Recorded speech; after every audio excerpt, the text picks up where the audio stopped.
Sénégalaises, Sénégalais, mes chers compatriotes, je rends grâce à Dieu, car c'est un honneur qu'à chaque fois que le pays vit des moments historiques, que le peuple sénégalais me tende prioritairement l'oreille.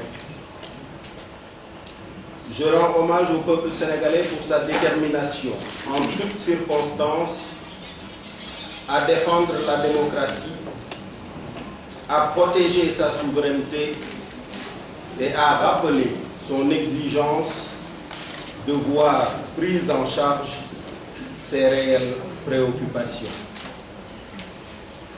J'ai une pensée pour tous les blessés et victimes des douloureux événements que vit notre pays en ce moment. Je tiens à dire solennellement que je n'ai été associé ni de près ni de loin au projet de révision constitutionnelle qui a été massivement rejeté par le peuple sénégalais le 23 juin 2011. Et ceci pour une raison simple. Je ne peux en aucune façon m'associer à quoi que ce soit qui présente une chance, même infime, de rendre possible la dévolution monarchique du pouvoir que j'ai été le premier à dénoncer il y a près de 7 ans et à combattre au prix de ma liberté, de menaces sur ma vie, avec un cortège de dégâts collatéraux qui ont même touché d'honnêtes citoyens sans rapport avec le combat politique. Notre compatriote Baratal, qui au nom de sa dignité a refusé l'ignoble proposition qu'on lui faisait d'inventer des contre-vérités pour me salir, fut emprisonné et traîné dans la boue avant que la justice de notre pays ne lui restitue son honneur. L'assassinat du jeune Malik Ba de Sangalkam est venu récemment s'ajouter à la longue liste d'injustices flagrantes dérivées de ce combat, comme la confiscation à 2 reprises des suffrages des populations à travers les délégations spéciales. Vous avez été nombreux à réclamer ma prise de parole sur la situation du pays.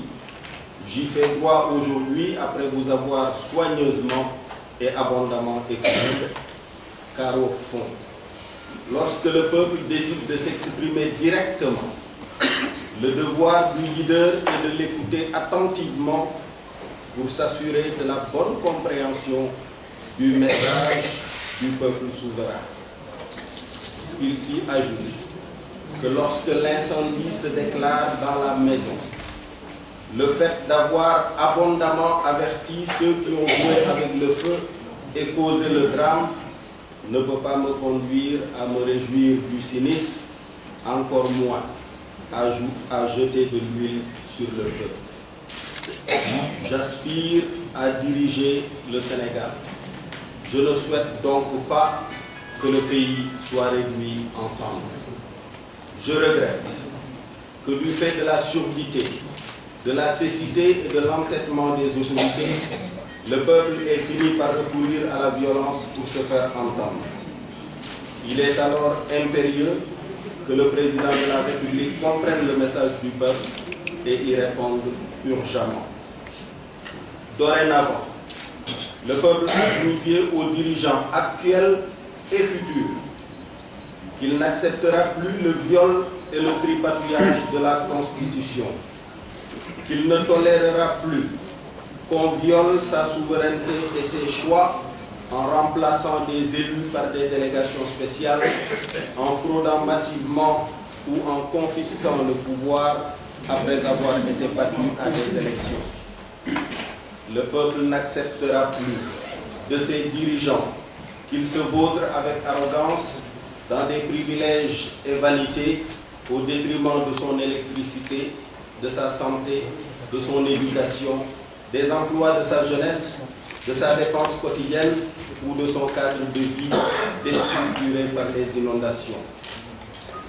Je me réjouis aujourd'hui qu'au-delà de la lutte contre la dévolution monarchique du pouvoir, le mouvement du 23 juin s'oppose avec détermination à la candidature anticonstitutionnelle de Wade en 2012.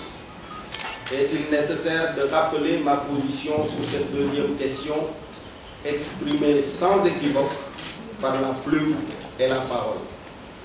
Vous vous souvenez tous qu'en toute responsabilité, je suis allé dire à Wade en face, lors d'un comité directeur, que la Constitution du Sénégal lui interdisait de solliciter un troisième mandat. Mes positions et attitudes subséquentes à cette déclaration ont toujours été en parfaite cohérence avec cet engagement et le reste encore aujourd'hui. Comme résumé dans un communiqué de presse du 1er juin 2011, où je vous ai dit ceci: je dément formellement tout contact, direct ou indirect, avec Wade. Sa présence à la tête du Sénégal est devenue une calamité et un danger pour les populations, et je travaille exclusivement à son départ. Ce départ qui devra ouvrir à mes yeux l'ère d'un Sénégal nouveau, un Sénégal qui préserve sa tradition de se doter de dirigeants démocratiquement choisis au moyen d'élections libres et transparentes. Un Sénégal avec des institutions solides et stables, jouissant chacune de ses pleines prérogatives, sans soumission à l'exécutif. Un Sénégal où le calendrier républicain est stabilisé et respecté. Un Sénégal qui mobilise l'ensemble de ses fils, compétents et vertueux, animés d'une foi ardente, tendus vers un seul but, le service à la nation. Je vous remercie et me soumets à vos questions.